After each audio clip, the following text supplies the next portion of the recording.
Guillermo, hi, Jim Delapine here. I'm not sure I pronounced your name correctly, so I apologize for that.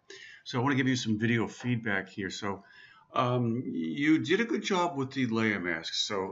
If I go down here and fill in the background with black, so I'll just select that and hit Alt Delete. I see that you did a great job with the layer masks. Basically, you masked out the background and everything, and I see no white pixels. Let me just undo that.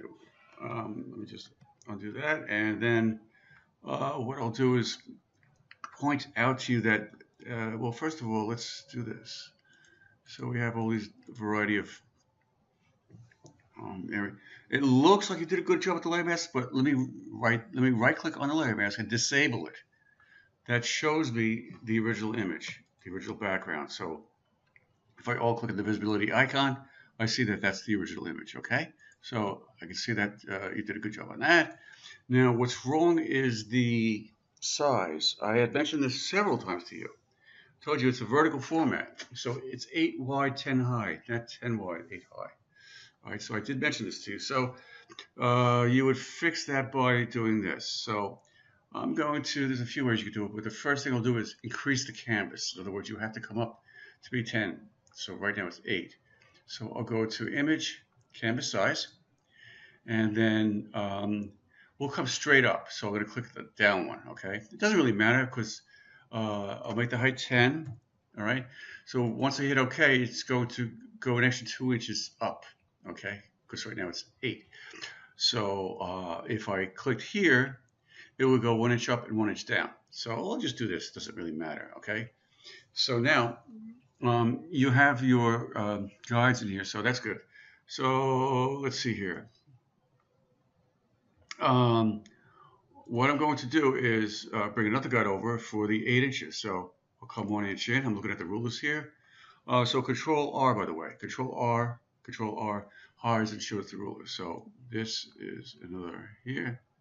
So I'm coming in an inch on each side of the 10. So now it's 10 inches high by 8 inches wide at these guidelines. So I'll simply crop it now. Actually, I can't because the fork is going to get cropped out. So I'm going to move this in. Okay, we'll put it back later.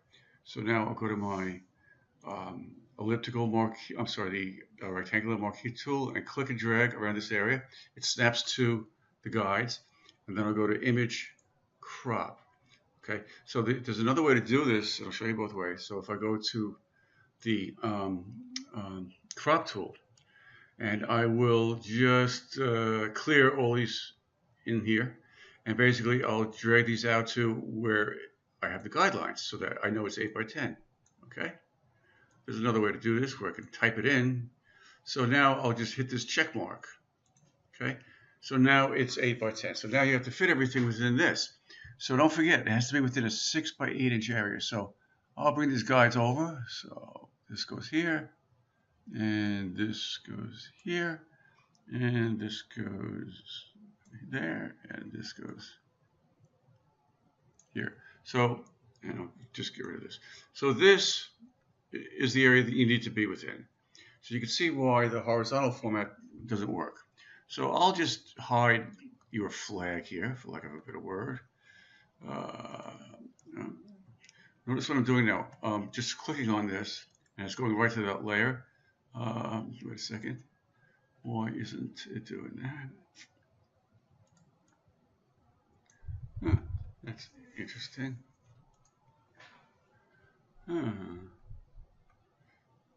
know that's this. I don't know. This looks a little. Oh, that's why. You got sections in here. And yeah, I mean, you were creative with how you did this, but it's not correct. But all right, so let's just leave that as is. So the text has to be the correct text, exact text. So let's get rid of that. So we're just working on the actual character. So now you have to work from here. All right. I don't know. Let's see. So you got the burger here. So this will be the main portion. So I don't know. I'm just going to kind of move things around here. So this is going to be one of the legs. So this should be on this side of the hamburger. Okay, so the burger's up here, the body. So I'll bring the left leg up here. Okay, above let's see the body. Okay. I don't know. I see. You're trying to, yeah. Look, you know what? If I didn't know the program to learn this for the first time, I would be creative like this and do what you're doing. So, but what's going on here with this?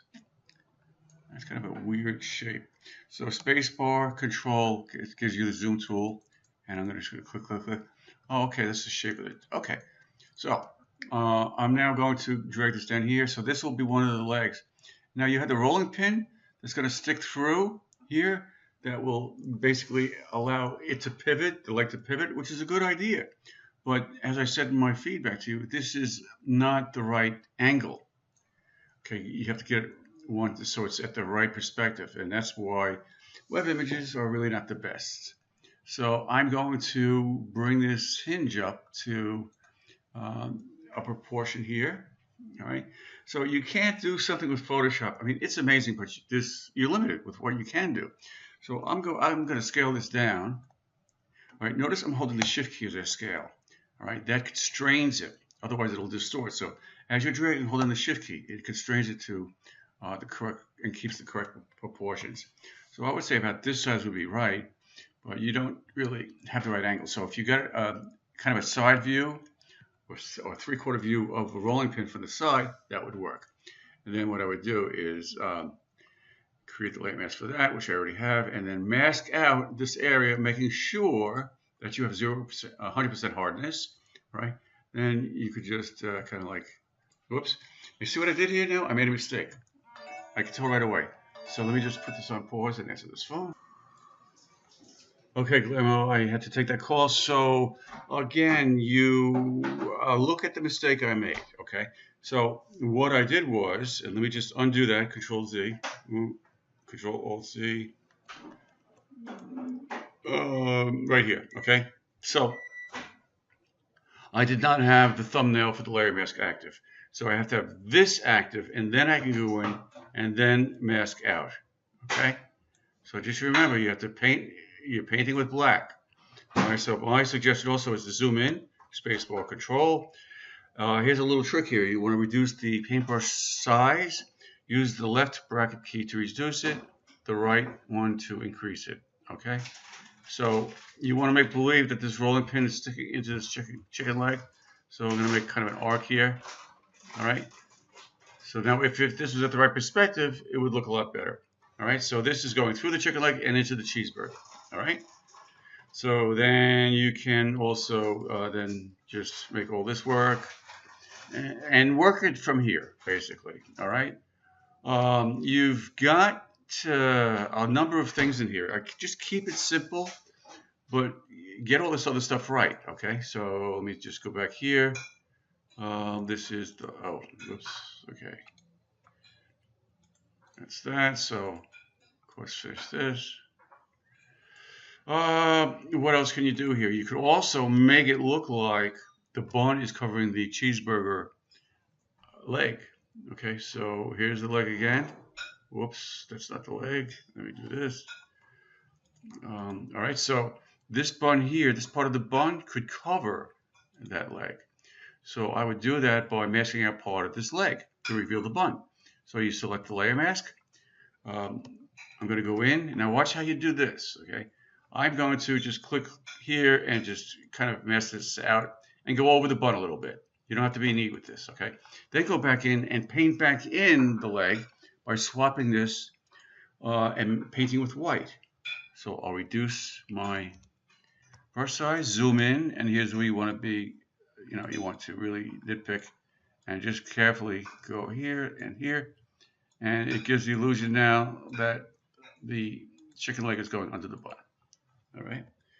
Control 0 fits everything, fits the document in the window. Remember, the character has to stay within the confines of the 6 by 8 inch area where these guides are. All right. And you may want to change the angle of this.